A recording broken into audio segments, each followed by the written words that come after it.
یہ آج سے تقریباً 30 سال پہلے کا واقعہ ہے جو میرے ساتھ پیش آیا تھا۔ میں اپنی نوکری کے لیے سکھر آیا تھا۔ یہاں میرے ماموں رہتے تھے، تو کچھ دن میں ان کے گھر ٹھہر گیا کہ جب تک کہیں اور میرا رہنے کا بندوبست نہیں ہو جاتا۔ ماموں جان کے گھر میں کئی سالوں کے بعد آیا تھا۔ بچپن میں کبھی اماں جان کے ساتھ آیا کرتا تھا، ابھی کچھ دن ہی گزرے تھے، نئی نوکری تھی، میں اس میں الفالجے ہوا تھا۔ ایک رات کھانا کھا کر میں اپنے کمرے کی جانب بڑھا تو مجھے ایسا محسوس ہوا کوئی اوپر کی جانب گیا ہو، اور اوپر ایک کمرہ تھا جو بند پڑا تھا۔ ماموں نے مجھے پہلے دن ہی وہاں جانے سے منع کیا تھا، کیوں یہ نہیں بتایا تھا۔ میں نے بھی زیادہ نہ پوچھا، مگر اس وقت کون گیا ہوگا وہاں، یہ سوچ کر میں اوپر چلا گیا۔ کمرے کے باہر پہنچا تھا کہ اندرے سے مجھے کسی کے ہنسنے کی آواز آئی۔ دل باری طرح دھڑکا۔ فطری تجسس کے باعث میں نے دروازہ کھولا، اندر کوئی بھی نہیں تھا۔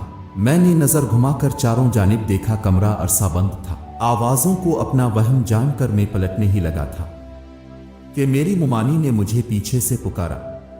میں نے چونک کر دیکھا، مجھے حیرت بھی ہوئی کہ وہ کبھی سیڑھیاں نہیں چڑھتی تھی۔ پھر اوپر، مگر انہوں نے کہا کہ مجھے اوپر آتے دیکھا تو میرے پیچھے چلی آئیں۔ مجھ سے پوچھا تو میں نے بتایا کہ مجھے لگا کوئی یہاں آیا ہے، دیکھنے چلا آیا۔ خیر میں ان کے ساتھ نیچے آنے لگا۔ ابھی 2-3 سیڑھیاں ہی اتاری ہوں گے کہ مجھے محسوس ہوا کہ کوئی میرے پیچھے پھر ہنسا ہو، مگر وہاں تو ممانی تھی۔